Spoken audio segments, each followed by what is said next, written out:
Good evening, everyone, and welcome.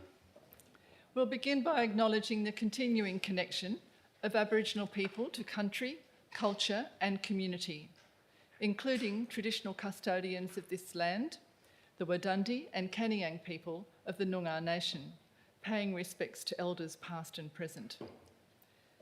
I declare the meeting open at 3 p.m. Just a note that the session is being live streamed and recorded in accordance with Council Policy EMCP2. Members of the public are reminded that no other visual or audio recording of this meeting by any other means is allowed without my permission as chairperson. While every endeavour has been made to record only those who are actively participating in the meeting, loud comments or noises may be picked up in the recording. Agenda briefing sessions are open to the public for attendance and observation, but please note that questions and petitions are to be formally presented at the Ordinary Council meeting. Deputations may be received during this agenda briefing in accordance with Council procedures. And there will be no debating during the meeting, as this needs to take place at the Ordinary Council meeting next week.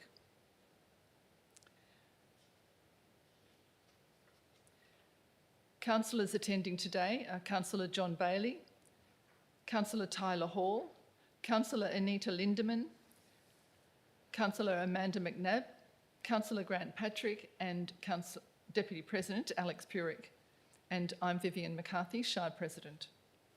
Staff present today are our CEO Nick O'Connor, Director of Operations Roscoe Marshall, Director of Finance and Community Colin Young, Executive Manager Corporate Lauren Clifford, and Manager Development Services Michelle Dennis in the gallery, and Administration Officer Corporate Services Samantha Farquhar.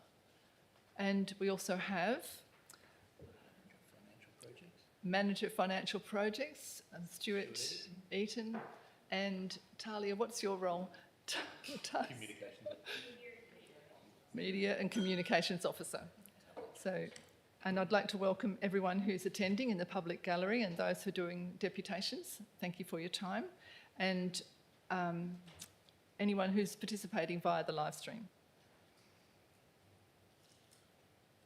Moving on to 2.1, we have no apologies this evening.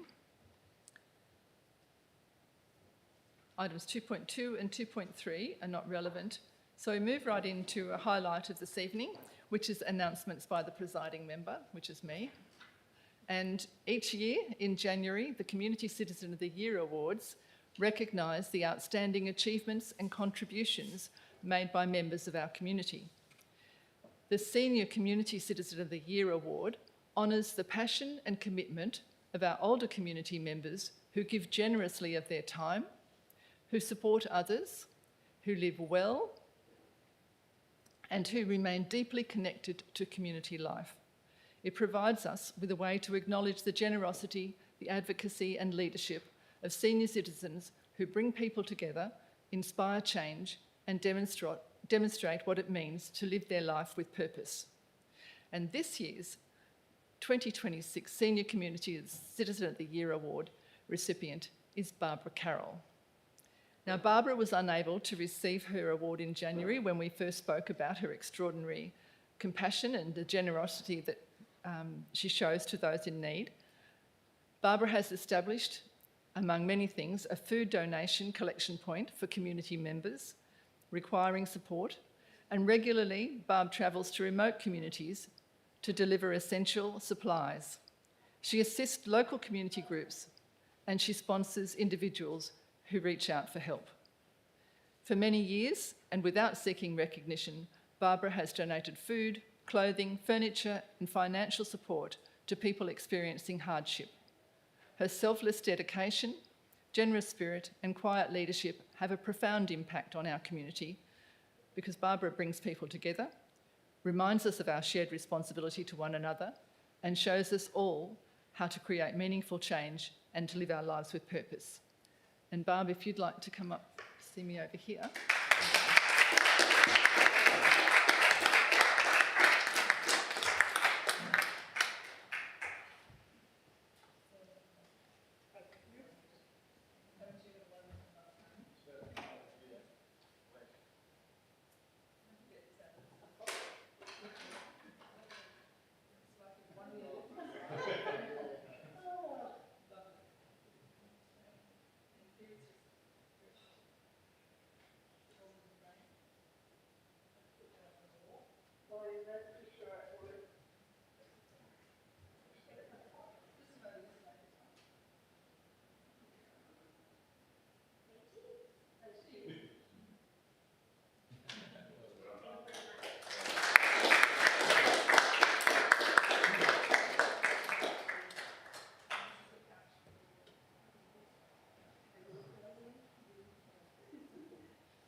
puts a lump in your throat, doesn't it?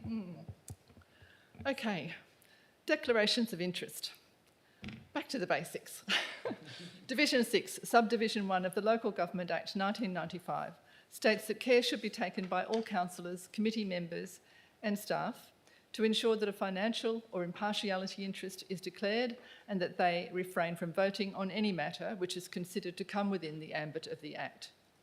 Do councillors have any declarations of interest? Thank you.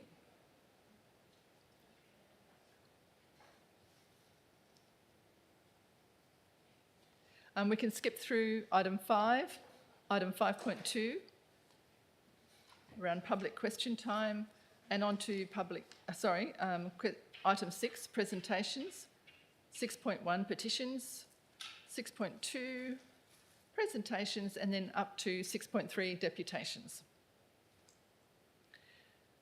We have 3 deputations this afternoon, and they'll be presented in the order that we've received them.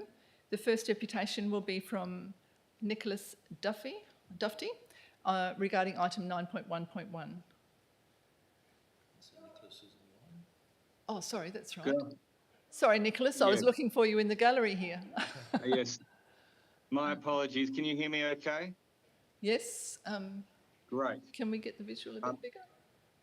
Are you able to, can we enlarge Nicholas? There we go. There we go. Right, you're ready to go, Right. Nicholas. Thank you very much, and thank you for your time, and apologies that I'm not in the gallery. I would much prefer to be there in person today, but online as a secondary option. And thank you for the opportunity to contribute to this assessment process. A few years ago, my family bought into Hurl Road in Mumballup. And we really love that area primarily because of its beautiful natural environment, and really enjoy spending time there. The submission that I made has been well summarised in the report that sits with the committee for council to consider, and I appreciate that. However, I guess my deputation is focused really on how that submission has been responded to. And I don't think that there's been an adequate assessment of the issues that I have tried to raise. Primarily, the assessment has concluded that because the Department of Water and Environmental Regulation and Department of Biodiversity, Conservation and Attractions have not concurred with my recommendation, that as they're the technical experts, that my recommendation not be taken up. I would like to say that I think that those government departments are fulfilling their statutory state legislated responsibilities and are not fulfilling the aims and purpose of the Shires scheme. And it's the Shires scheme that I am seeking to have implemented in this case. So I think there's been a bit of a misstep then in understanding the role that those government departments play in administering and fulfilling the Shires scheme. Where that really then has an impact is in the aims of the scheme to enhance the natural environment where it is possible to do so. And I'd like to bring the committee's attention to section 1 of the Shires scheme, which includes aims such as protect and enhance the environmental values and natural resources of the district and to promote ecologically sustainable land use and development. Note the word enhance there is prominent. And the extent possible under the scheme, conserve, protect and enhance the biodiversity, genetic, species and ecosystem diversity, environmental values and natural heritage of the municipality and its environs by ensuring that land use and development is undertaken sustainably with biodiversity values at the forefront of decision making. I'd also refer to under the purpose of the general agriculture zone in which the proposed development is proposed, that environmental enhancement features in the objectives of that zone. And finally, just to point out part 4, which appropriately are the general development requirements, that in order to improve the environmental amenity of areas that the local government considers deficient tree tree cover, the local government may require, as a condition of any development approval, or recommend to the Commission a condition of subdivision, the planting of such trees and or groups of trees or species specified by the local government. So I think fulfilling that enhancement and that biodiversity improvement aspect is not something that you can look to generic responses from the state agencies for. And then returning to, I guess, what the substance of my submission is seeking, there are a number of very small patches of isolated trees on the subject lot to be surrounded by the new pine plantation. I do not object in any way to the pine plantation occurring as a land use, but I think those isolated little trees and fragments really will not thrive in that context. And an attempt to consolidate them into a slightly more connected and larger area of retained vegetation and buffering that can be supported with a few additional planting would allow that land use, that development to go ahead, while still in a minor and I think quite measured way allow for an enhancement of those environmental values. And that's obviously within the site, but then also taking a step back and considering the site in its context. It occupies a strategic location between areas of conservation with the Greater Preston National Park to the south and other conservation estate areas to the north, as well as the Preston River corridor. And I think having that improved retention of vegetation and consolidated areas will improve that linkage across the site and through the area. And fulfilling that aspect that I think is interpretable from the scheme is what I'm seeking today. I hope that makes sense, but happy to take any questions. Thank you, Mr Dufty. Councillors, do you have any questions?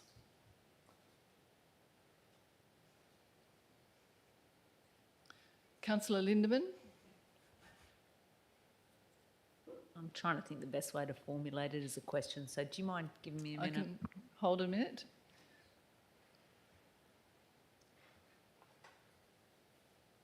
I will ask, is there a possibility to come and have a look at the site? I'll ask that. Is there a possibility with Managed Development Services? Do you think a site visit might be possible?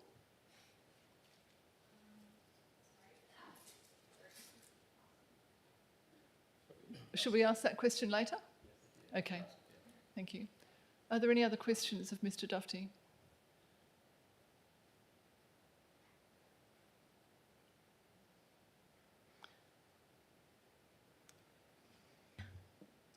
It doesn't, oh sorry, Councillor Lindemann? Yeah, sure. Can I ask, from planting until harvest, how long does that take to have a viable product? How long would that be in the ground for? I think that might be a question for the proponent. Yeah. Mr Dufty, I think we probably haven't got any more questions for you, but thank you for clarifying your concerns. Great. Yep, that's well done. Thank you for your consideration. You're welcome.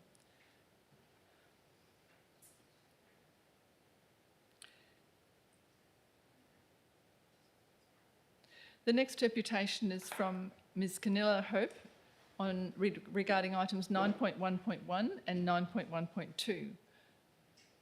So that's both the Mumbalup and the Nogarup plantations.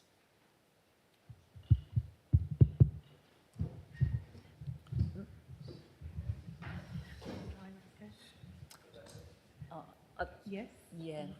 Oh, Councillor Lindemann? Sorry, I might have missed this, but Nicholas Duffy, I don't remember getting an introduction to who he was.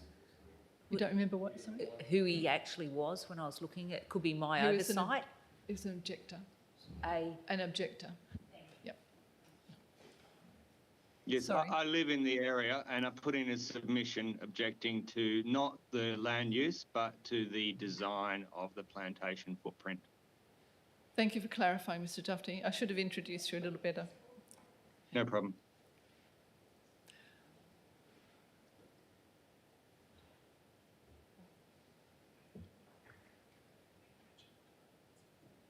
Thanks. Right. Ms Hope, we do have a time limit. I forgot to mention to Mr Dufty, but it was well within.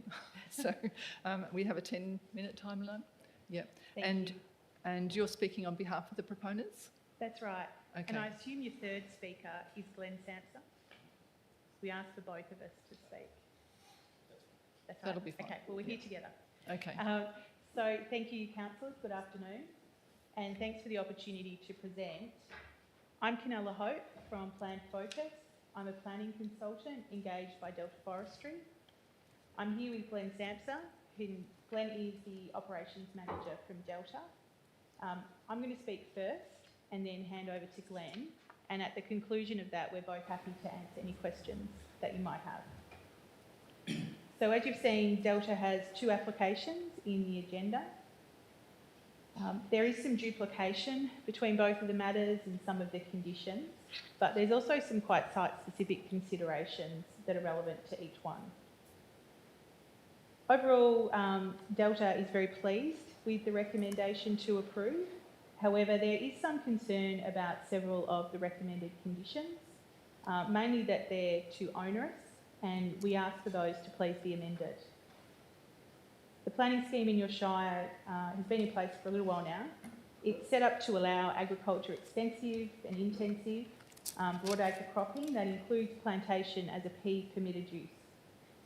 Prepping the soil, tilling the rows and then planting the trees. This is all quite low key and it's actually much less intensive than some of the other forms of agriculture. Fruit, grapes, other crops that also occur across the shire. For plantation, there's no development works per se. There's no permanent changes or earthworks or construction. Simply slow-growing trees in compartments that are surrounded by continually and very carefully managed fire breaks.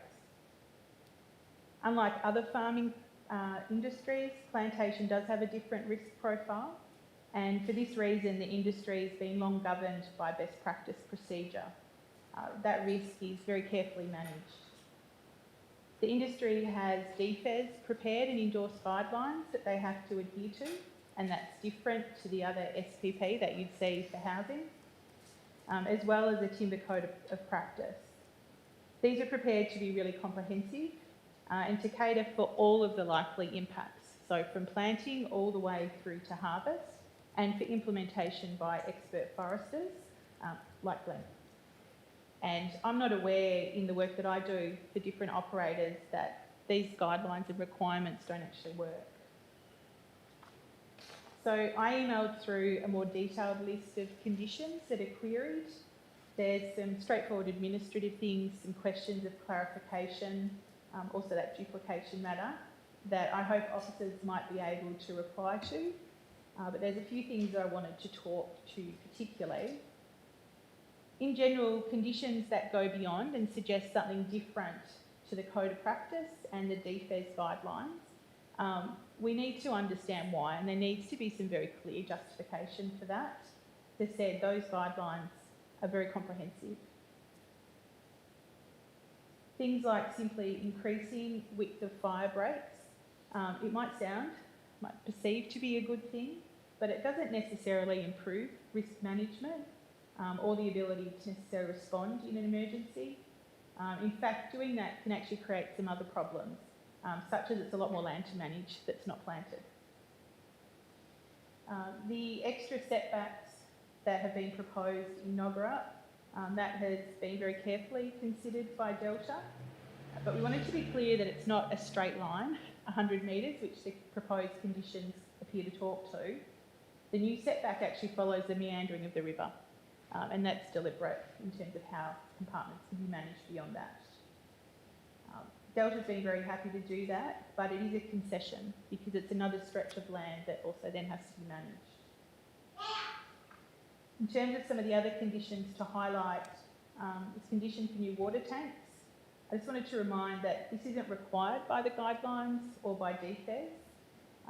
It's a cost, but they're also vulnerable to water theft, vandalism, and they actually can be trickier to manage and ensure a constant supply of water in them at all times. And for these 2 sites, there is sufficient evaluation and volume of water that's already available.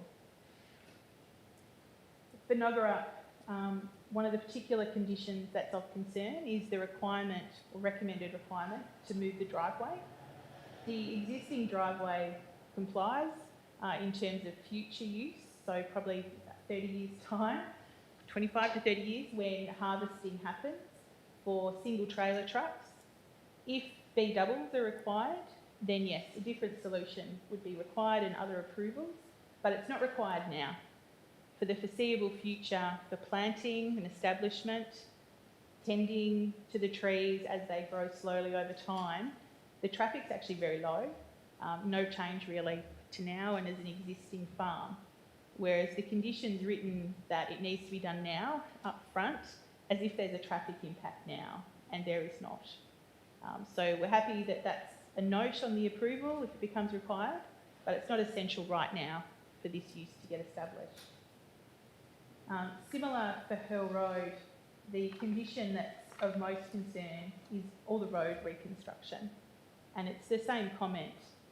This site was formerly a plantation up until about 4 years ago. Not all of that plantation is part of the Delta purchase, and that changes the access immediate to the lot. But in terms of traffic, there's no traffic increase in the short term. Temporarily down the track when harvest occurs for that short period of time, absolutely traffic needs to be managed. The road condition can't be deteriorated by the harvest, but in terms of conditions that require new intersections, long stretches of bitumen, all this reconstruction at this point in time before planting, it just doesn't have a nexus back to the approval that's being sought.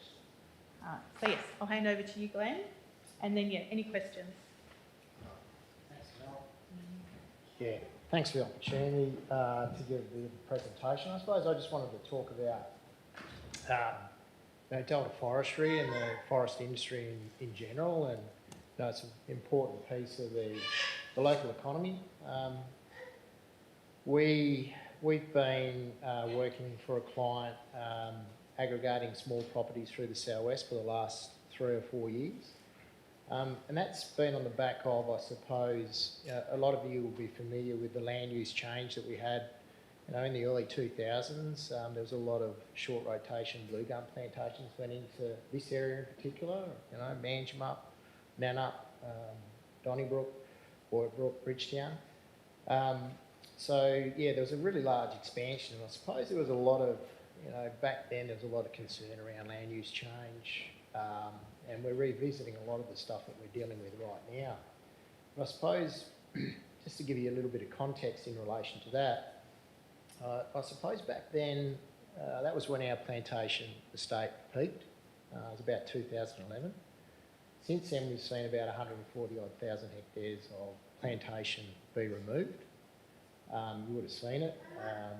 You would have seen, short rotation blue gums, stumps pulled out, reverted back to agriculture. So we're not really permanent part of the landscape. Trees come and go out of the landscape. We really see ourselves as another agricultural land use. We're part of that food and fibre. The other piece of the puzzle is, well, why are we planting pine? And we see Forest Products Corporation and the government investing in pine. We're facing a challenge. We've got about $2 billion worth of trade deficit in forest products, and that's quite surprising given how much, we've got a lot of land and we've got a lot of forests. But as you know, we don't do a lot of native forest management anymore. We've started to conserve those forests. Mr. Sampson, we've got 1 minute to go. 1 minute to go. So I suppose we're faced with a situation where we don't have much resource security as what we used to have. So we really need to look at the estates, contracted about 140,000 hectares in WA alone. We don't have enough resource to build timber frame homes, and this is what we're doing. We're really principally planting long rotation pine for timber frame homes, and people will say, well, it's a long-term crop, and there's other negatives associated with that, and there's no money that flows to us, that flows to Dardanup, Wes Pine and that. But I suppose I'll remind you, we've got a lot of small private growers in the southwest and in the Shire. And of course, the guys that are driving the trucks, driving the harvesters, they're all employed. They all live locally, you know, they contribute to all of our communities. So I just wanted to point that out. We're an important piece of the puzzle, I think. And, you know, we want to do the right thing too. So that's why we're here having a conversation. Well, thank you very much, Mr Sampson. Are you happy to take questions? Yes. Okay. Councillors, do you have any questions? Sorry, I was going to call you Mr Patrick. Alex, would you like to ask a question? Yeah, so there have been some concerns raised around fire safety. Nogarup Hall and the adjoining oval has traditionally been used as an evacuation area and an emergency staging area. Just recently it was used as a staging area by DVCA to fight a fire in the Nogarup area.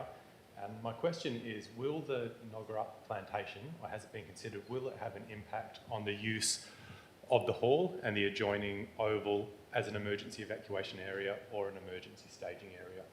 No, so as part of the consultation process, we revisited our plans and put a further setback off of the Nogarup Hall.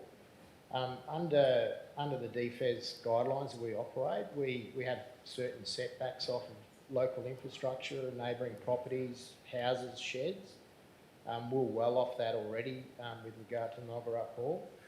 We also identified in our submission, having seen the resources at Nogarup Hall, we were happy to consider, providing the community with a larger tank, and appears that the guttering going into the tank out there at the moment around some of those firefighting resources, there's some things that we could potentially do, but in terms of our plans and how we've done it, there's no impact.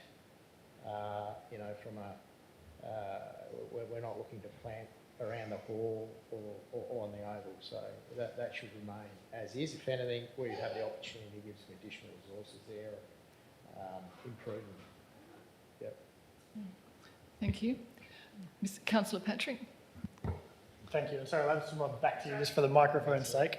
A lot of the community feedback has been around potential fire risk, and I believe part of that, to sort of mitigate that, is part of the reason for the proposal for the tanks. Your feedback is around the fact that there's plenty of water available on the dams that are there, and they've been there for a period of time. What would your strategy be to continually monitor those dams and monitor the water levels within those dams and replenish if required? Yeah, under the plan, we commit to, we do regular inspections, so we're out there monitoring the property, fire breaks, fences, plantation health. Part of that annual inspection is water resources. So we'll at that time determine whether there's sufficient water resources available for that forthcoming fire season. Now, if there isn't, we'll update maps, we update signage, and at a minimum we commit to a 50,000 litre, dedicated fire tank on the property. That property in particular has already got a tank that we'll keep on site, albeit it's not 50,000 litres. Our preference is for dams only from the viewpoint is that even though we've inspected the tank, I inspected it 5 minutes ago, we rock up there tomorrow, I cannot guarantee there's water in it. That's one of the issues we have with tanks. Whereas our conversations with our fellow industry and indeed neighbours, they know where the reliable dams are, they can see the water. So one of the things we also offered was a fast attack or quick fill with a standpipe, which makes it easier to access dams and water from those dams, because that's one of the barriers. But yeah, we find that people like to see the water, go to the water, rather than rocking up to a tank and the tank's got no water. And I'll point to, there's one of the bushfire meetings in Manjimup. They had a community tank, and they rocked up to fight a fire at a house. The tank was empty. So it's just a risk. Any other questions? Councillor Yeah, Lindemann. thanks. Could I just ask, the proximity of a plantation, does that affect neighbours' insurance? Not sure. So in terms of how we make our assessments, or the setbacks within the DFES guidelines do not affect bushfire attack levels for that infrastructure. Councillor Purick? Yeah, again on the water supply, and I note that you have labelled a number of the dams as reliable water sources, but in the attachments there is a report from DFES stating that a definition of reliable isn't provided unless a hydrology report is provided. So one, do you intend to get that hydrology report? But also having a quick look on Landgate, you can see one of the dams, which is labelled as reliable water, doesn't actually have any water in it. I think it was in April. So yeah, will you be getting a hydrology report? Yeah, I think that might be the dam at Hill Road, which is newly constructed at Noggara. Yeah, okay, we'll take that and have a look. So in terms of the DFES hydrological report, we've seen that it's only come up recently, and we've been countering that because we're not going to get a hydrology report that goes in perpetuity. Yeah, that's the added limb to that. So we need a hydrology report that demonstrates that there'll be water in that dam for perpetuity, and no one's going to be able to do that. So in our plan, we commit to annual inspections, and if it's deemed unreliable, it won't be reflected as being reliable, and there won't be any signage for that dam. Yeah, and that's clear in our plan. We commit to that, and if there's no unreliable, if all the water becomes unreliable, we commit to the 50,000 litre tank at a minimum. At a minimum, we'll have a 50,000 litre tank. But if there's already a dam there that's deemed to be reliable water, we're advocating that, that's part of, because essentially what we do, right, in the absence of, okay, if we don't map any of our dams. So if we commit to just a 50,000 litre water tank, there's a map with just a water tank, and there's no maps to a dam. Thank you. Councillor Lindeman? Oh, sorry, Councillor Hall? Thank you. Thank you, Madam President. Just one question. I know water's a bit of a hot topic at the moment. So just looking at the maps I'm looking at here, the natural water to the western boundary there, just outside the lot, is that flowing? Is it just a dry bed? Like what is that? I can't really tell from the photos. That's on Hill Road property?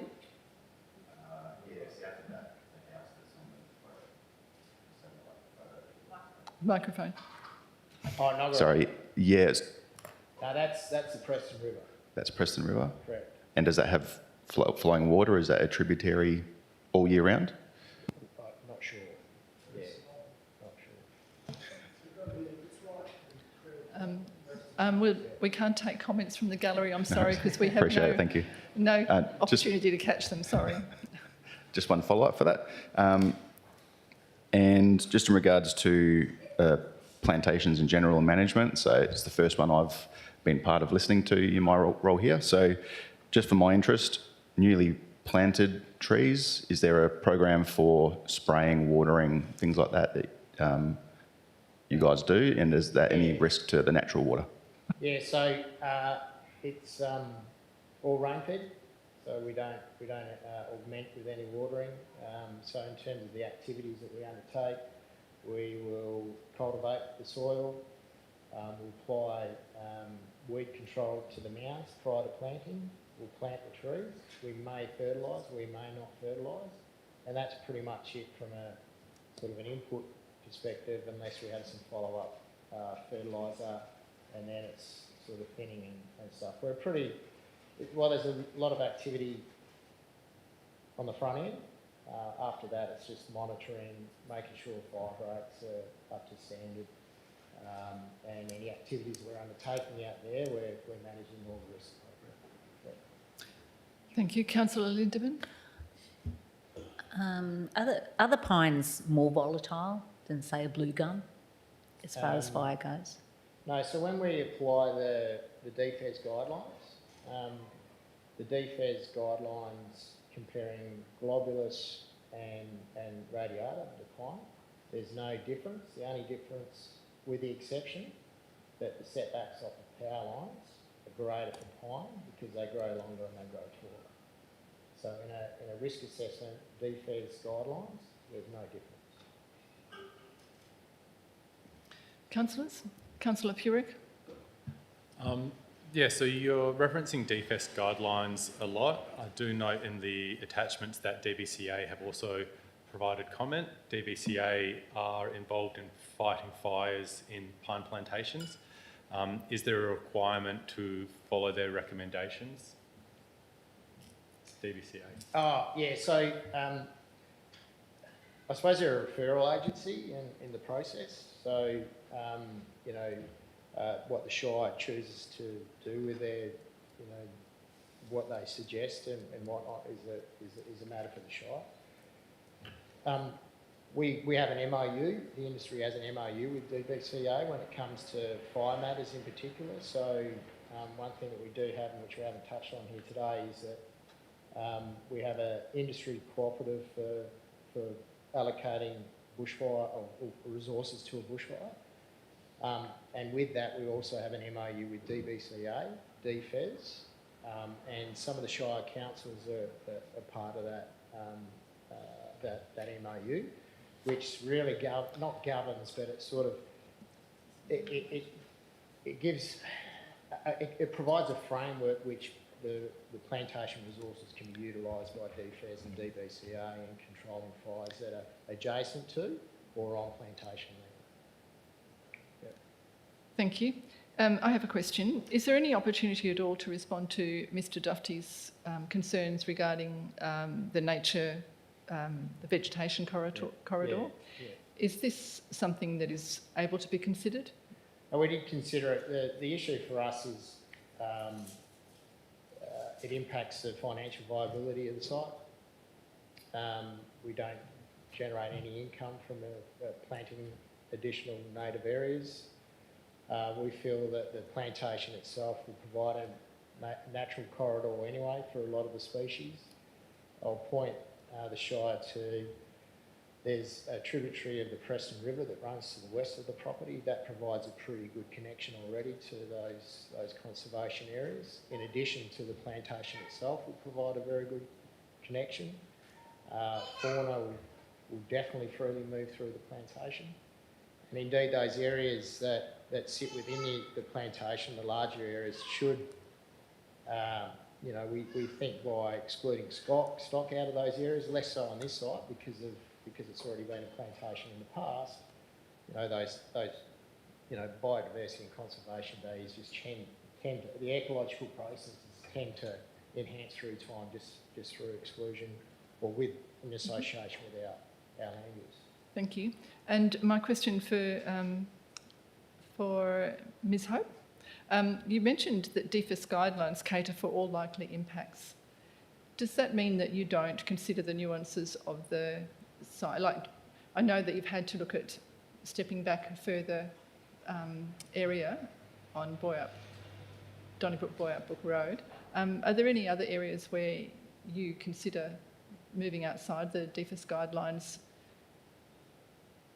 to the... Yeah, you understand my, like, do you take into consideration the nuances of the site? Oh, for sure. I can handle that if you like. Yeah, so we definitely do. In certain situations where we've got, you know, a neighbour that has only one way in, one way out, we'll consider increasing our setbacks to augment any escape route that may be required. It's not a requirement, but we also consider that, you know, there are some concerns there for neighbours and the like, so we like to, you know, we like to be a good neighbour. While there's no requirement under the DFES guidelines, we do that in good faith. All right. And I can add, in terms of the planning scheme requirements, you would have seen some of our commentary, and I mentioned it before about plantation being a P use, no development works. When a DA is required yes, it's still a holistic assessment of all the scheme requirements as they pertain to that particular development. The benefit of the DFES guidelines, though, is that they work a little bit differently, I think, to some of the other planning requirements that normally apply. For example, SPP about bushfire. If you had a habitable house, you would go out and do a risk assessment specific to that house. Whereas the DFES guidelines are a risk response. And the code of practice, they've been designed to cater for the likely operational requirements of plantation in hand with all the various legislative requirements that apply. So even down to application of chemicals and fertilisers, meeting setbacks off waterways, as well as fire risk. It's that solution altogether. Thank you. But yes, certainly site-specific things when a DA is required have to be considered as well. Thank you very much. Any further questions? Councillor Lindemann? Yeah, through the chair, this is a more general question, so I'm not sure if it's allowable or not, but you talked about the 140,000 reduction in productivity for plantation. Where does timber come from now with the end of native logging for WA? Yeah, so there's an existing plantation estate in WA, around 250,000 hectares. A lot of the pine which goes into West Pine and you can buy in Bunnings as West Pine for housing, comes from Forest Products Corporation. There's been very limited private investment in pine because it's a long rotation crop and the like. And then, yeah, the native, the short rotation blue gum plantations that you see around the place, they're principally exported as wood chip. So the thing about the pine is that it's a longer term crop, but we're value adding here in the region. Okay. All good, councillors? And I can provide you some specific information if you want. Thank you. Councillor Purik. Just a quick one following on from Councillor Lindemann. Earlier in your deposition, you mentioned a deficit for our pine products, and I suppose where is that deficit currently coming from? Yeah, so it comes from, we have wood from, depends on which yard you go to, but we have supply from New Zealand, Scandinavia, are the principal other markets that it comes from. I think we'll leave that there. Thank you, and thank you very much. Thanks for the opportunity. Oh, yes, we did wonder if we could organise a site visit for councillors who wish to. To both of the sites? Did you want? Yeah, can do. Yep. Okay, all right, we'll leave Ms Dennis to sort that out. Thank you very much. Okay, thank you. Thank you.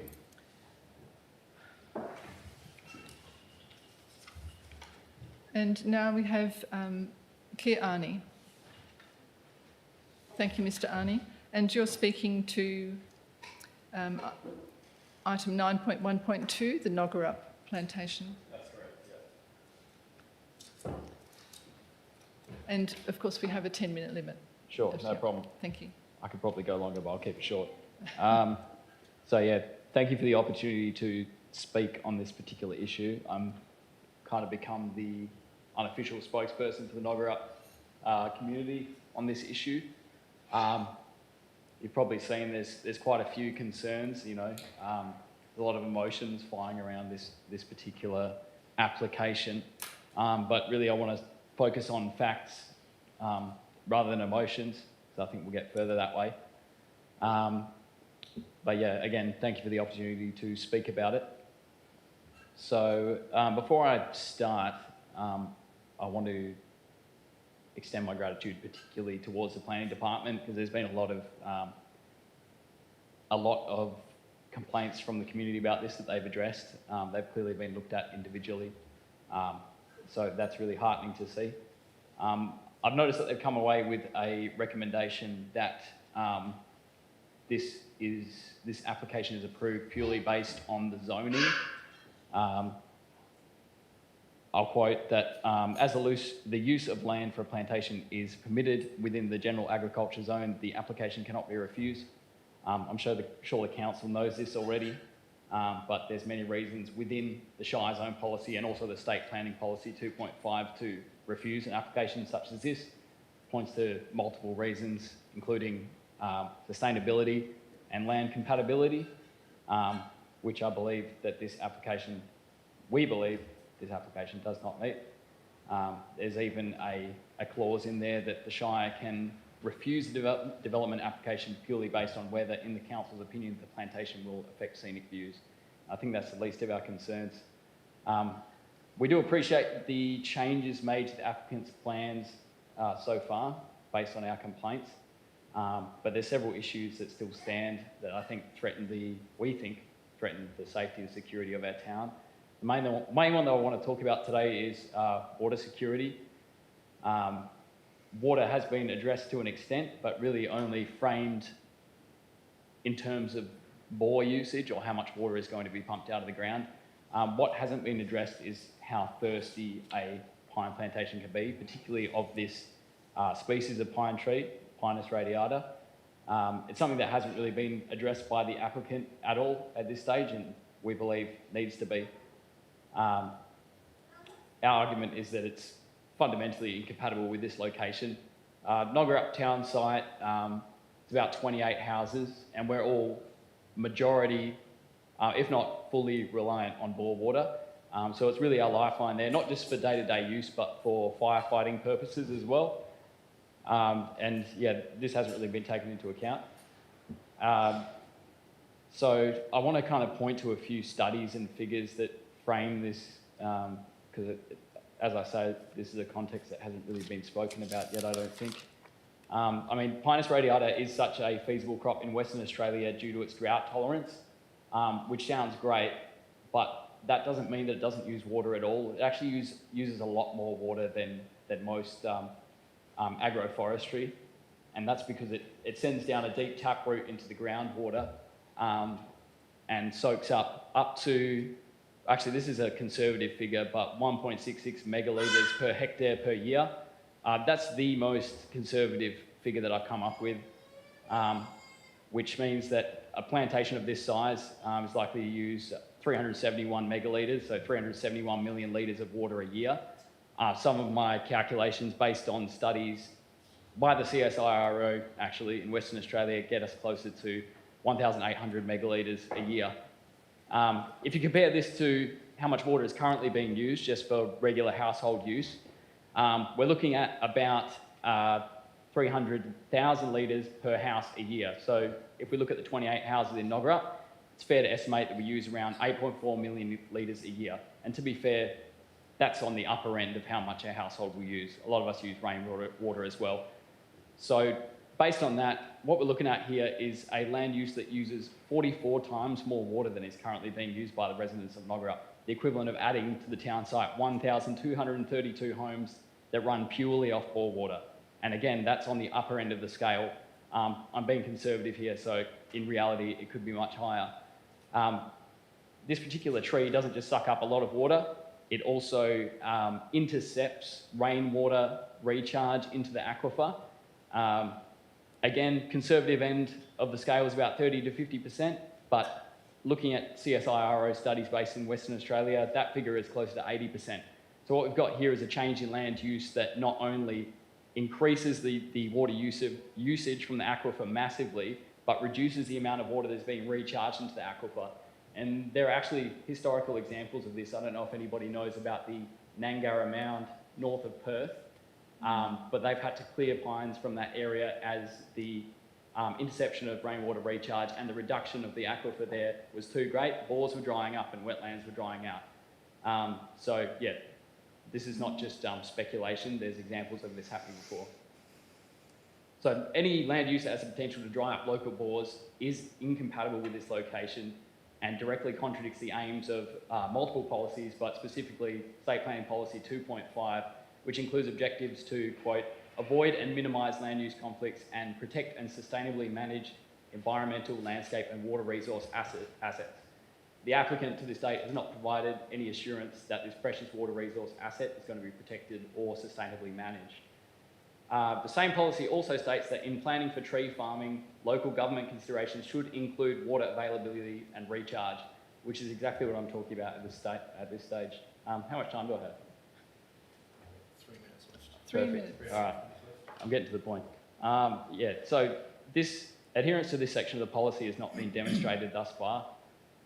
The Shire's own town planning policy, section 9.3, which covers tree plantations, aims to reduce potential adverse impacts from inappropriate siting and development of private tree plantations, which is exactly what we're looking at here. The lowering of a water table in a town site that relies primarily on bore water is an adverse impact from inappropriate siting. From my knowledge, there is no mitigation strategy that will compensate for this.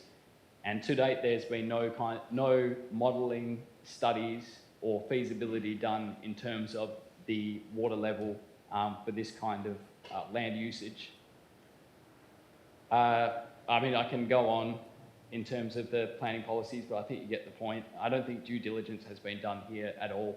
And at the moment, at Nogarup, we're feeling very under threat and under risk by this sudden change and drastic change in land use. Although it's still general agriculture, it is a very different and major shift in land use from what is currently pasture, which actually allows and increases rainfall recharge into the aquifer, into an intensive and industrial land use. So yeah, we don't think, and we don't believe that any policies support this incompatibility of land uses. The state planning policy calls our area a sensitive land use, and this is incompatible with a sensitive land use. I've been asked to speak about other issues.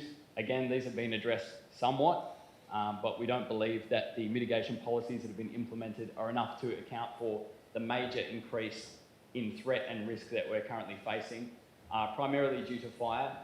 Setbacks and fire breaks are useful, but again, the fire brigade members have come to me directly and stated that even with the changes implemented by the applicant, there are huge concerns with the location of this pine plantation to the town site.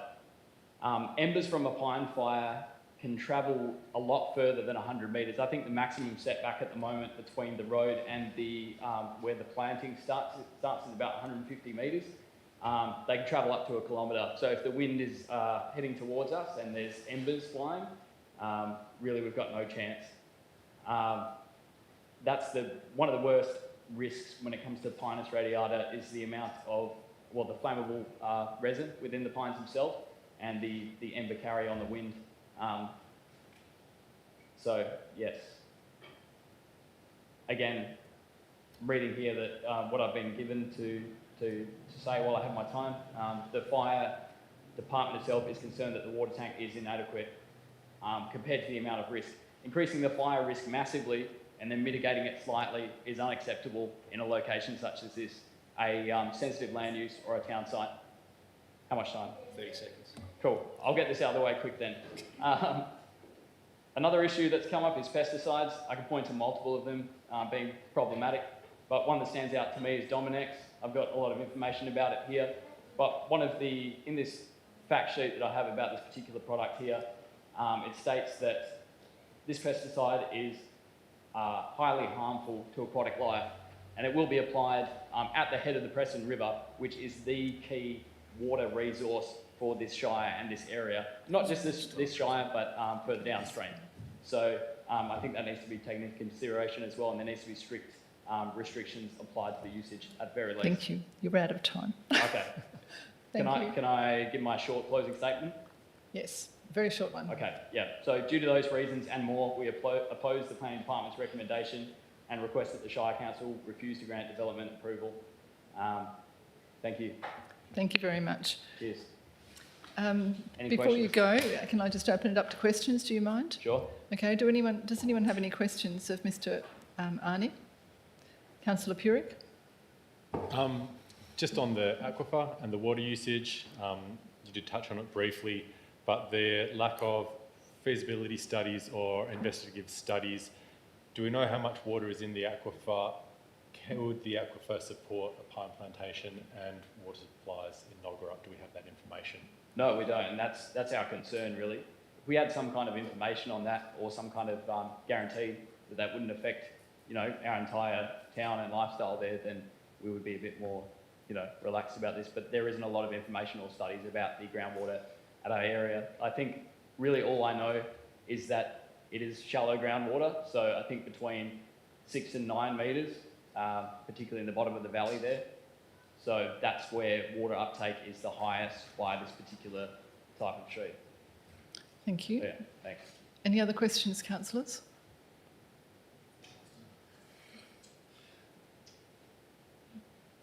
No? All right, well, thank you very much, Mr Arney. Cheers. Thanks for your time. Sorry, Mr Puri, have you got another question? Or- Not so much a question, but is it possible to get a copy of some of these findings just so I can see sources and the like? Yes. Is that Um, all right? I'm not sure procedurally. If- Send it through to the Shire and then they can distribute it back to all councillors so that everybody has the information. Thank you. Thank you.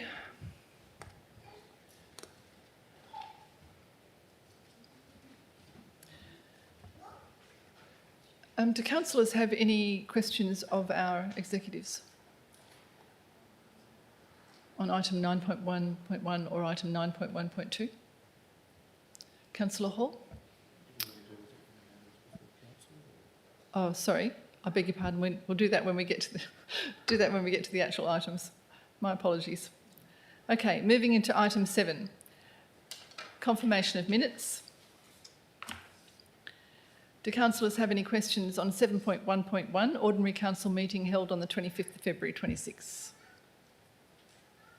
Okay. Do councillors, moving on to item 8, do councillors have any questions regarding 8.1.1, local emergency management committee meeting? Moving on to 8.2.1, do councillors have any questions regarding the Warren Blackwood Alliance of Councils? Before you do, I'll throw it over to the CEO. Thanks very much, Presiding Member.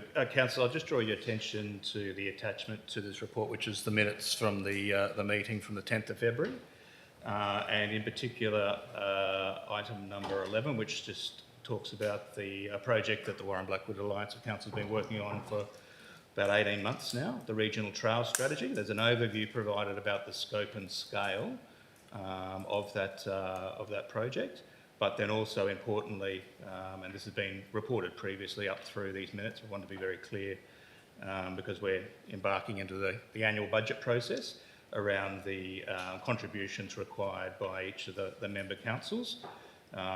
Shire of Donnybrook-Bardingap's contribution is around the $13,000 mark. That's been foreshadowed and will be included as part of the draft budget for your consideration. And as councillors would be aware, trails and transport is one of the highest priorities that the community has raised during the recent community survey. So I guess this is a tangible sign. Whilst we haven't adopted the community strategic plan, the new community strategic plan, this is an initiative that would align with community's wishes as well. So just highlighting that, President. Mm-hmm. Thank you. Any questions on that? 8.3.1, the South West Country Zone meeting. Councillors have any questions? And 8.4.1, the Audit and Risk Management Committee meeting held on the 15th of December. Questions? Sorry, yes. Sorry, through the chair. So I just wanted to also just bring to light that these minutes were actually, you may have remembered seeing them at the previous council meeting. However, council received the minutes and just noted that the recommendations were endorsed due to the timing, but the actual minutes weren't received, so that's why they're coming to council now. And 8.4.2, Ms Clifford? I'll just give a bit of an overview on the items that were taken to council, and that council will be obviously asked to receive the unconfirmed minutes and adopt the recommendations as detailed in those minutes. So there was an item about that noted the legislative reforms coming through, the changes and council's implementation plan, action plan to implement all those changes coming through, noting the transition arrangements that will be made for going from the Audit and Risk Management Committee to the Audit and Risk Improvement Committee. There was also the endorsement of strategic risks, asking for any comments to be made before that is presented to council for further comment on those, and also noting the actions taken so far in implementing the organisational risk management framework. The third item was just the progress report on audit findings. The CEO gave a briefing on a number of matters, and there was also a confidential item regarding the cyber security review and action management plan there in regards to some changes that will be made internally. Thank you. Thank you. Probably just add to that as well. Yep. So probably just to add, Shire President, just in regards to the organisational strategic risk register and the risk framework, I think it was highlighted. Obviously, that risk framework has been adopted and has been on foot, and as Mrs. Clifford has outlined, has been implemented. I guess as part of the post-implementation review, staff or officers have identified there are some tweaks required to make sure that it is actually fit for purpose for our Shire. So over the next 6 months or so, we'll be looking at making those changes. So we obviously went into a bit more depth as part of the discussion with the committee, but I just want to highlight it to council that will be some amendments made to that organisational risk framework as well.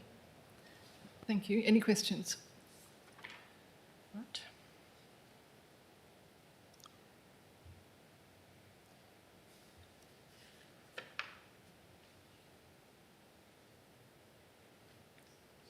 Then item 9 moving into the applications for under the Director of Operations, 9.1 and 9.1.1, development application P25070, the pine plantation for Mumbalup. Councillors, do you have any questions? Councillor Purick. Thank you, through the chair. My question is around vehicle access and condition, I suppose advice note, the condition to seal the 50 metre of section at the intersection of Donnybrook-Wyattbrook Road and Hurl Road. There is an existing issue there with gravel coming onto the road. It is a road used by a number of farmers and a pine plantation down the road. Why is Excuse me, Councillor Purick, do you have do you have a question? I do. Yep. Why is the proponent solely responsible for the upgrade of that intersection? Thank you. Director of Operations. I'm going to look at Michelle, but my understanding is that that was a requirement from one of the referring agencies, being Main Roads WA. Thank you. Any other questions? Councillor Patrick. Just to follow up from that, and thank you, because that was going to be my main question as well. That's a recommendation from the agency, is that correct? It's not a requirement, but a recommendation. Would that be fair to say? Director of Operations. They're a referring agency, so you can probably take that as you like, but they've been pretty consistent. When you have a look at other development applications, they range between 30 and 50 metres as a requirement. So I think the precedent is there. You could probably argue, 30 metres. Yeah. But look, that's their expertise. They are the subject matter experts. And we've had these challenges in the past, and to be honest, any challenge on main roads has been lost. So we will always err to take their advice. So unless Michelle's got anything to add on, we certainly aren't going to recommend anything too different from main roads, being the subject matter experts.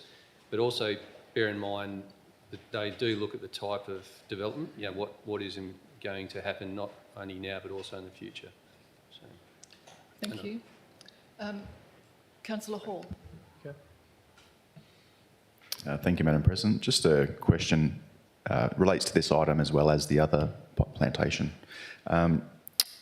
Other development applications for residential and commercial interests have environmental management plans. Why do these ones only have a fire management plan and a whatever the other plan was that was submitted? Sorry, I forget the proper term. There's only 2 management plans issued as part of this application. Why is there not an environmental management plan as part of it when consideration, as the deputations had raised, it's subsurface water, it's about water, so why is there no information about that to help us decide if this is a good decision to make? Thank you. Director of Operations. Through the Chair, pretty happy to take that one on notice, because when we talk environmental, that's pretty broad. But just sort of, if we could maybe narrow down environmentally what you're looking for. If you're looking purely at groundwater, we can try and find some information on that. Am I interpreting that right? You could expand that perhaps, please. I'm not sure. I'll let you finish your question, Councillor Hall. Yeah, it's probably just more in relation to the entire environmental management plans we've read at length for other development applications, which has multiple sections that cover wastewater and all those things, but there's also parts in there about water levels and where the water sits and how much is in aquifers, etc. Thank you. We'll do our best, Madam Chair, to come back with some information on that. Councillor Patrick, then Councillor Lindeman. Thank you. Look, just following on from the sealing of the road component, once the road's sealed up to the Shire's satisfaction, is it the Shire's responsibility then to maintain that on an ongoing basis for the next 20 plus years until the harvest occurs? Thank you, Councillor Through the Patrick. Chair, Director of Operations. longer than that, forever is the answer. So that becomes a renewed asset. We'll put that in. It's already in our asset management planning, arguably, but that becomes a council responsibility, ongoing. Thank you. Councillor Lindeman. Yeah, just in the advice notes, through the chair, thank you. It's recommended that the applicant undertake consultation with the surrounding residents, so plan to prescribe, boundary fencing, use of herbicides. It's recommended that the applicant undertake consultation. What does the consultation look like, do you expect? And it's only a recommendation, it doesn't mean that they have to consult any neighbour at all, is that correct? Thank you, Councillor Lindeman. Director of Operations. Through the Chair, your understanding is my understanding. It's really about whether, and the applicant sort of mentioned before, whether they want to be a good neighbour or not. I think it's unreasonable to enforce consultation or communication. Anecdotally, we've heard that's already happening. So it's really up to the applicant as to how they want to be perceived and I guess received in the community. We've had similar conversations like this, particularly in the Yaburrup area with some of the extractive industries as well. Again, we really can't enforce it, but we certainly can encourage it, and that's what we're doing. Thank you. Can I just expand on Councillor Hall's question? One of the things that I'm looking to and looking for answers is, and call it environmental, but it's the use of chemicals and other products in the proximity of the Preston River, because it is relied upon, the water's relied upon all the way down through our Shire. There's a lot of agricultural industries reliant on that water, but we have no plan or restrictions that I could see. Have I missed something? Madam President, you haven't missed anything. So I think, again, we'll take that one on notice because it sort of comes under the broader question of environmental management, and we'll add that one to it if that's okay. Thank you. Any more questions? All right. Sorry, I do have one, and it may or may not once again be relevant, but I'll put it through to the chair. There's just no mention of any carbon capture, and I'm wondering whether that is part of further information that may assist.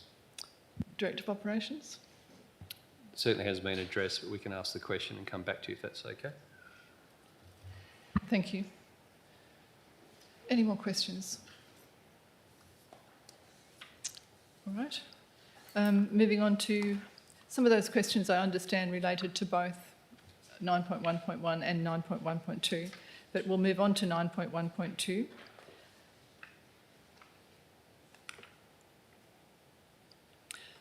Development application P25071, Pine Plantation, Nogarup. I'll throw it straight open to questions, councillors. Councillor Patrick. Thank you. I just had one which follows up from Councillor Purick's comment earlier on, or question for the deputation. I believe I read in the paperwork that the Nogarup Hall is not a designated emergency evacuation point. Can you please clarify, is that the case, that it is not a designated emergency evacuation point? Thank you. Through the Chair, that's correct. It's not designated, but it's quite correct. It has been used in that sense, but we don't actually designate it in our LEMA, so our local emergency management arrangements, but we are aware it has been used. Any other questions, councillors? Once again, through the chair, I'm not good at the maps. I always like to have a look. But could you explain to me how far away it is from the Greater Wellington National Park, where it's situated? Thank you. Director of Operations or On the map, it's Management. that far. No, sorry. Through the chair, we'll definitely take that on notice. How about we do a bit of mapping and give you some dimensions? That would be really helpful. Yep. Yeah, that'd be good to understand Yeah. kilometre. Thanks. Yep. And particularly the setbacks around the national parks and the Preston River. So Nat Parks and Preston River. Councillor Purick. My understanding was it abuts onto the Wellington National Park, directly onto it.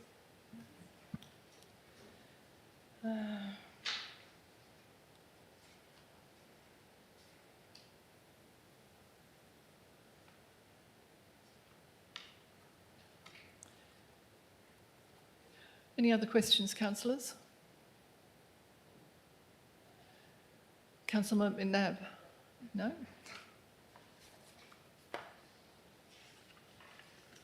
And is there, what would be my last question? What is the normalcy, for want of a better word, how normal is it to get a hydrological assessment done for these applications? It's not, That's through the chair. That's probably a little bit of a guess. In previous applications that we've looked at, nil. okay, right, Mainly because it is considered a permitted use. okay. All right.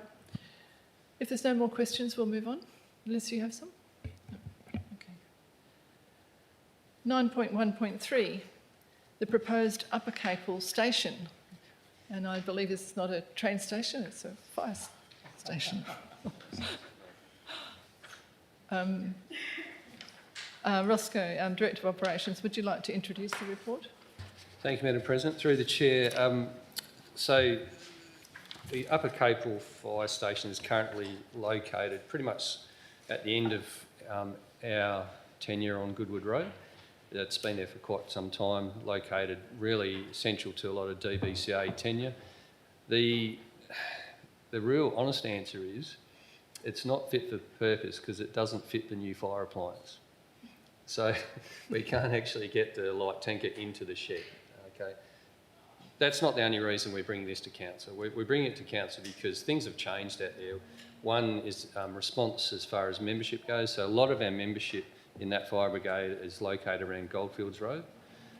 Primarily, our responses have been around that area, again, because a lot of the tenure out towards where the station is at the moment is other responsibilities, FBC and DBCA. So we needed a new shed. So rather than just get a new shed and plonk it on the same spot, we've consulted the Upper Capel Brigade, we've consulted the Chief Fire Control Officer. We took the item as a discussion item to BFAC as well, so we've had a chat at BFAC. So we've done consultation with all of our local team, but we've also had a chat with DFIS as well, just to make sure that we're on the right track, which they have responded positively. So we're starting the process of putting in a funding application. That funding application will go in subject to council's support basically next week. It doesn't mean that we're going to get the money this year, and that the decisions on the money are normally made around August to September sometime.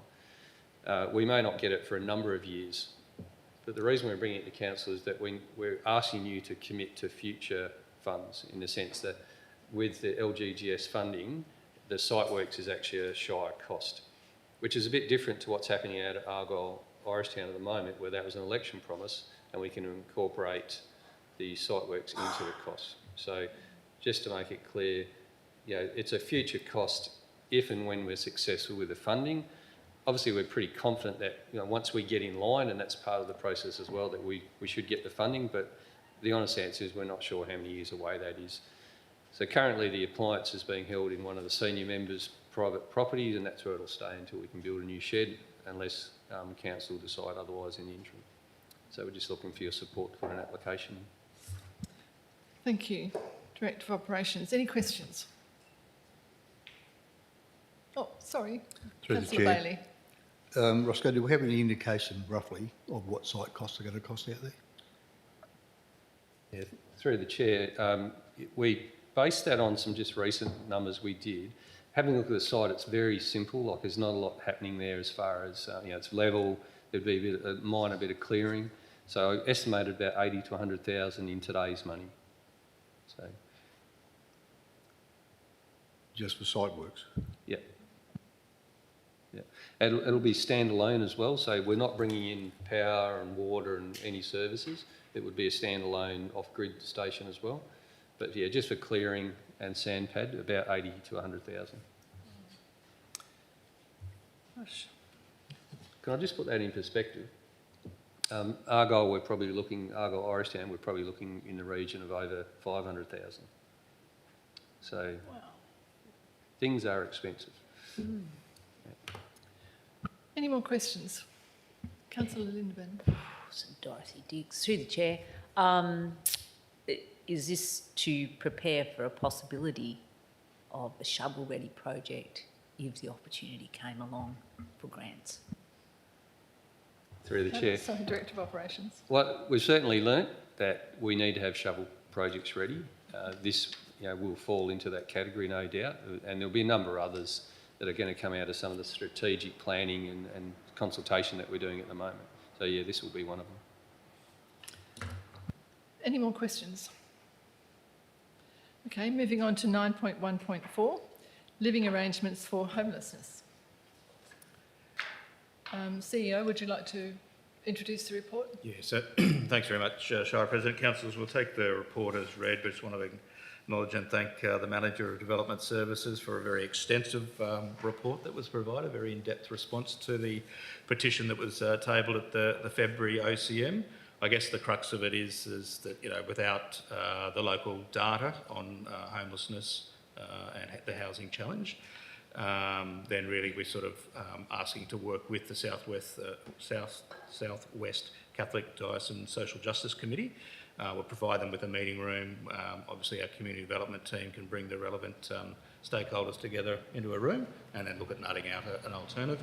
I guess I just want to reinforce that providing these sort of solutions isn't a local government or isn't a core local government responsibility. However, we do have sort of a role in facilitating an outcome and helping in any way that we can. Thank you. Any questions?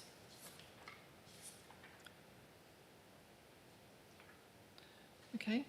9.2.1, Director of Finance and Corporate Schedule of Accounts Paid as at the 28th of February 2026. Any questions? Was that in the attachments? The one that I It's had. in the report. In the report. It's the report, not the attachments, because I was scrolling through. Okay. And then item 9.2.2, the monthly financial report for the period ending 28th of February. Do councillors have any questions? Oh, sorry. I beg your pardon. Director of Finance and Community, would you like to introduce the report? Yes, I would. Thank you, through the chair. The financial report for the month is, this month it's maybe a little bit boring because there's not a lot of variances in it, and all the adjustments from the budget review have been carried out.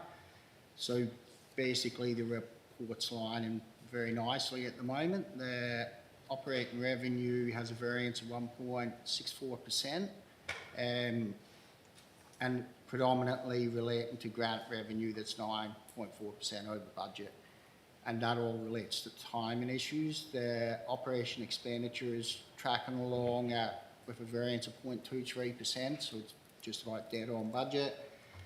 Capital is the same story, and it's going along nicely. So by looking at the report at the moment, I would expect that the end of financial year is going to hit on budget pretty much nicely, except for carry forwards, which will be recognised at a later date. If there's any questions. Yep. Okay. 9.2.3, the annual review of the long-term financial plan for the 15-year period 2026-27 to 2040-41. would you like to introduce the report again? Yes, I'll Leah? just do a very quick introduction. As we know, the long-term financial plan was workshopped by the Manager of Finance Projects earlier in the month. The long-term financial plan is a key planning document ensuring that the Shire is in a sustainable position for the mid and long-term smoothing expenditure from year to year.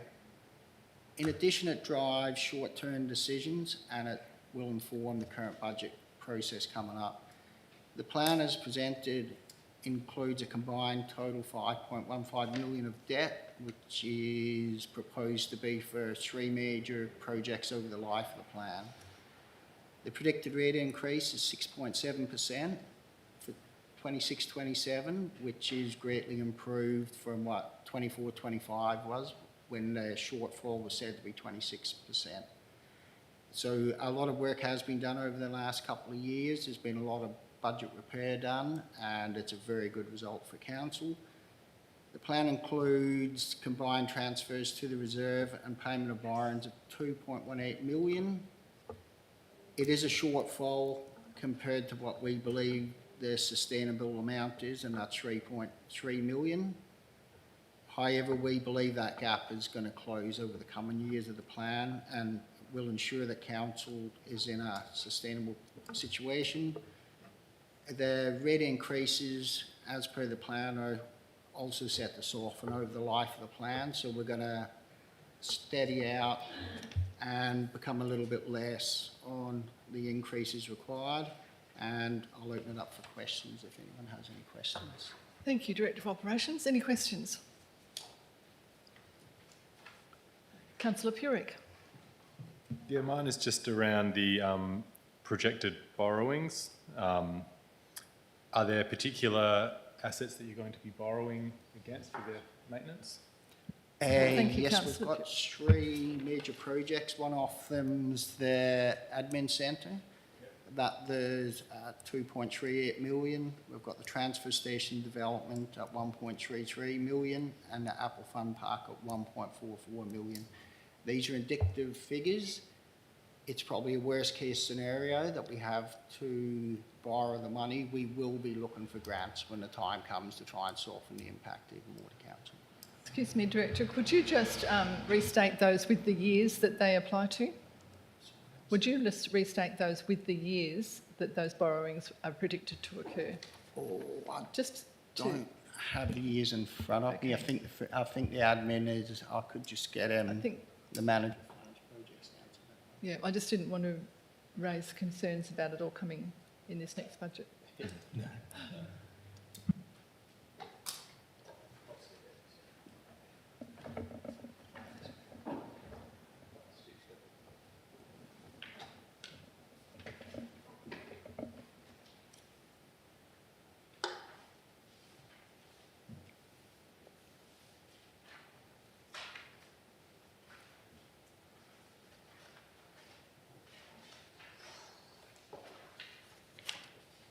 I think it was in the report as well. Yeah, to refer, through the chair, I refer to page 23 of the long-term financial plan.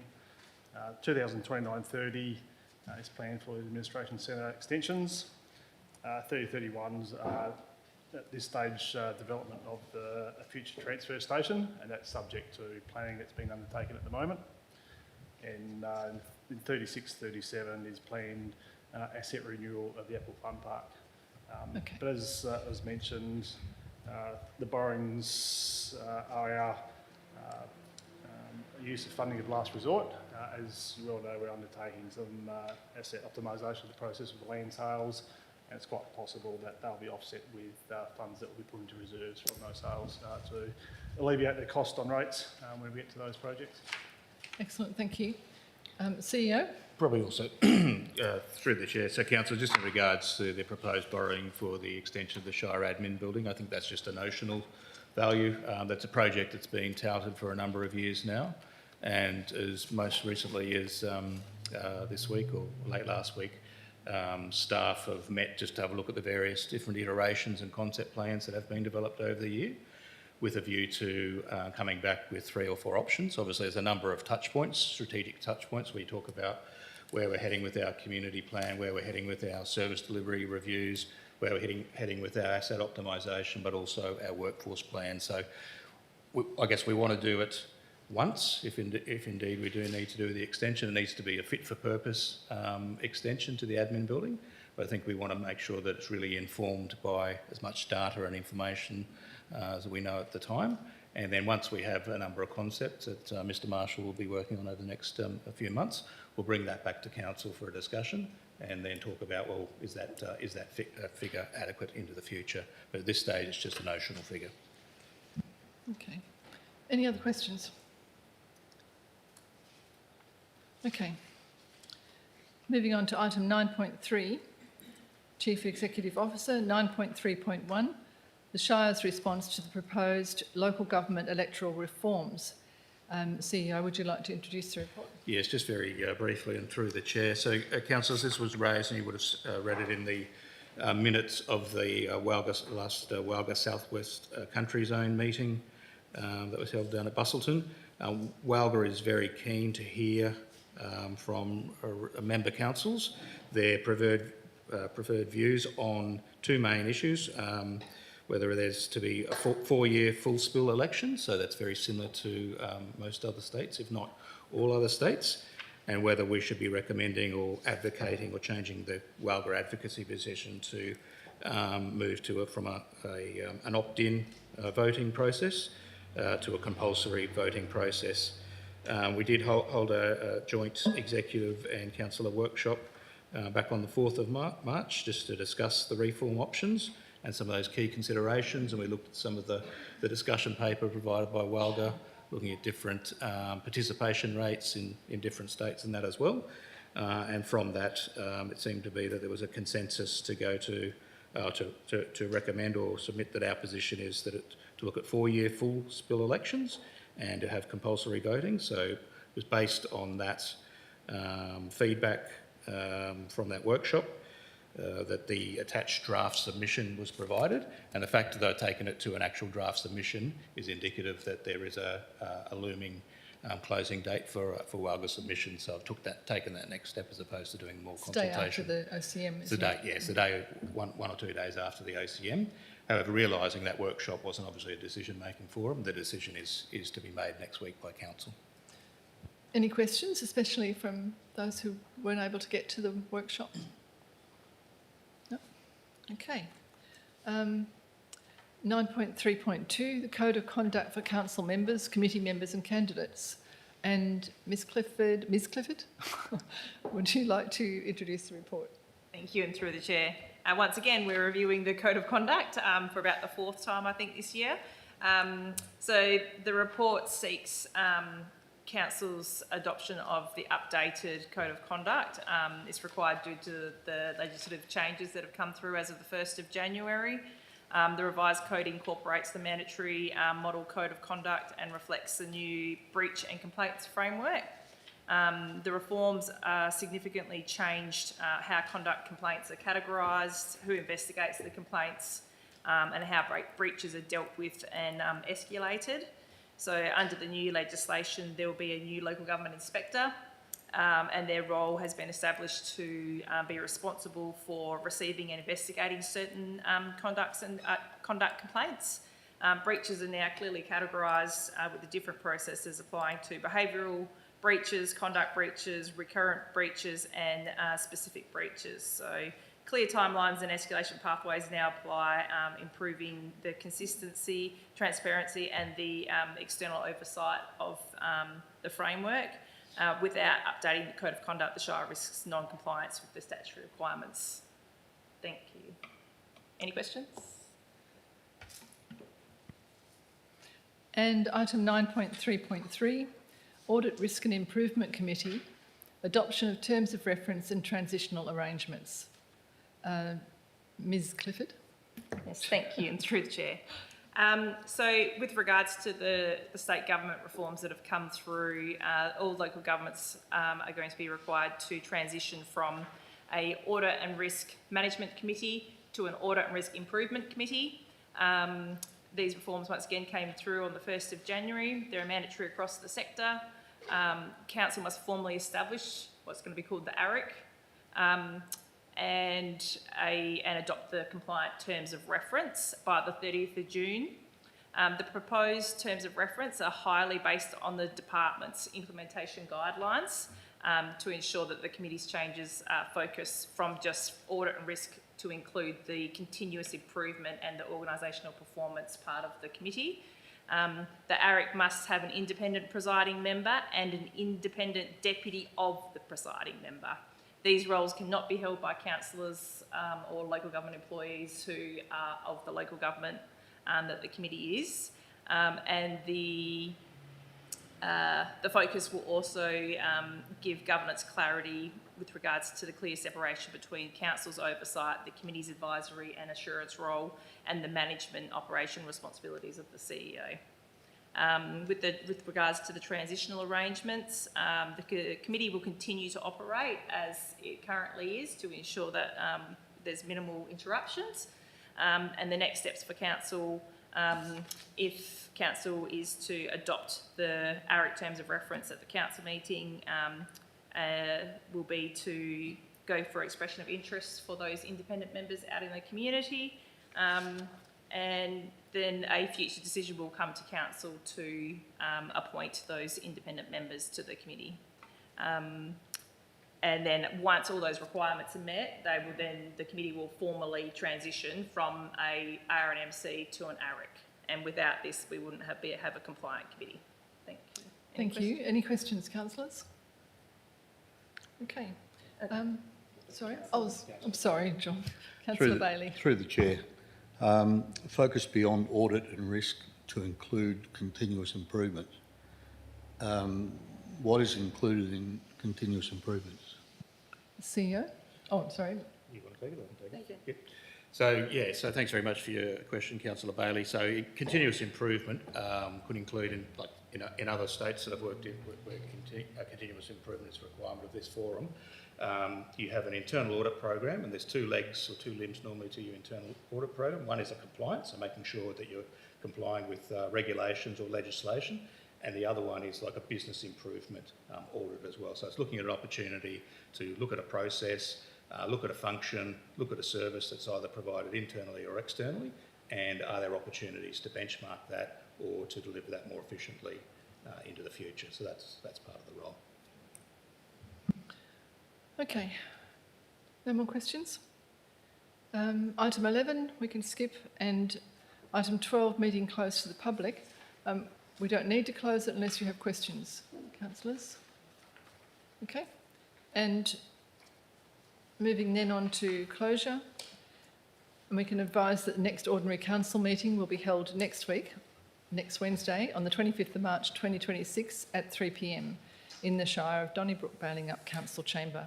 Thank you, councillors.